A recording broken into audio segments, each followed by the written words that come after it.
നേതാക്കൾ ജനങ്ങൾക്ക് താഴെയാണെന്ന ബോധം കമ്മ്യൂണിസ്റ്റുകാർക്കുണ്ടാകണമെന്ന് സിപിഐ സംസ്ഥാന സെക്രട്ടറി ബിനോയ് വിശ്വം പറഞ്ഞു. കെ ദാമോദരൻ അനുസ്മരണം ഗുരുവായൂരിൽ ഉദ്ഘാടനം ചെയ്ത് സംസാരിക്കുകയായിരുന്നു അദ്ദേഹം. കമ്മ്യൂണിസ്റ്റ് പാർട്ടിക്കകത്ത് ആ എസിലേക്ക് എത്താനുള്ള വഴികൾ ഇതാണോ എന്ന് പറയാൻ ആഗ്രഹമുള്ള ഏതൊരു പാർട്ടി സഖാവിനും തൻ്റെ ഘടകത്തിൽ ആ അഭിപ്രായം നിർഭയം പറയാൻ അവകാശമുണ്ട്. അതിൻ്റെ പേരാണ് ഉൾ പാർട്ടി ജനാധിപത്യം. നേതാവിനെ മാത്രം കേട്ടിരിക്കുന്ന കാലം കഴിഞ്ഞു. കമ്മ്യൂണിസ്റ്റ് പാർട്ടിയിൽ താഴെത്തട്ടിലുള്ളവർക്കും അവകാശങ്ങൾ പറയാനുള്ള വിൽപവറും ചങ്കുറപ്പും ഉണ്ടാകണം. ജനങ്ങളാണ് ഏറ്റവും വലിയവർ.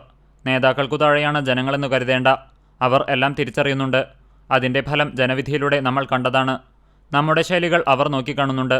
അതുകൊണ്ട് പാർട്ടിക്കുള്ളിൽ തിരുത്തലുകൾ അനിവാര്യമാണ്. CPM-ൽ മാത്രമല്ല CPI-യിലും കുറവുകളുണ്ടെന്ന് അംഗീകരിക്കുന്നു. സംഭവിച്ച കാര്യങ്ങൾ പഠിച്ച് തിരുത്താനുള്ള കടമയുണ്ട്.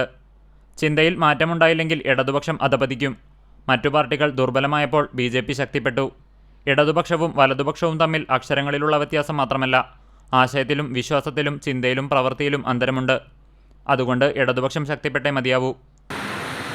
നേതാവ് പറയുന്നു, അതുകൊണ്ട് ഞാൻ കൈവക്കുന്നു. അവരുടെ കമ്മ്യൂണിസ്റ്റാണ്. ആർക്കും ചർച്ചയിൽ പങ്കെടുക്കാം, അഭിപ്രായങ്ങൾ പറയാം.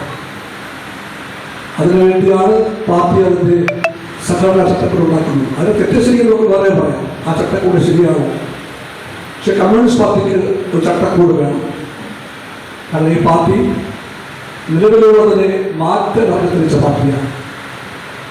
അത് മാറ്റാൻ ശ്രമിക്കുമ്പോൾ ഈ പാർട്ടിക്ക് അതിൻ്റെ സമരബോധം വേണം, ചങ്കുറപ്പ് വേണം, പ്രവർത്തന ശേഷി വേണം. അതുകൊണ്ട് ചന്ദ്രയാകാൻ പാടില്ല. കമ്മ്യൂണിസ്റ്റ് പാർട്ടിയുടെ അന്തസത്ത മനസ്സിലാക്കി പ്രവർത്തിച്ച കെ ദാമോദരനെ പോലുള്ളവരുടെ ആശയങ്ങൾ മൂല്യബോധത്തോടെ കാണേണ്ട കാലമാണിതെന്നും ബിനോയ് വിശ്വം പറഞ്ഞു. കെ ദാമോദരൻ സ്മാരക പുരസ്കാരം എഴുത്തുകാരൻ C രാധാകൃഷ്ണനെ അദ്ദേഹം സമ്മാനിച്ചു. CPI ജില്ലാ സെക്രട്ടറി KK വത്സരാജ് അധ്യക്ഷനായി. KP Rajendran, VS Sunilkumar, EM Satheesan, P Muhammad Basheer, KK Sudheeran, CV Sreenivasan, Gita Gopi തുടങ്ങിയവർ സംസാരിച്ചു. CCTV news, Guruvayur.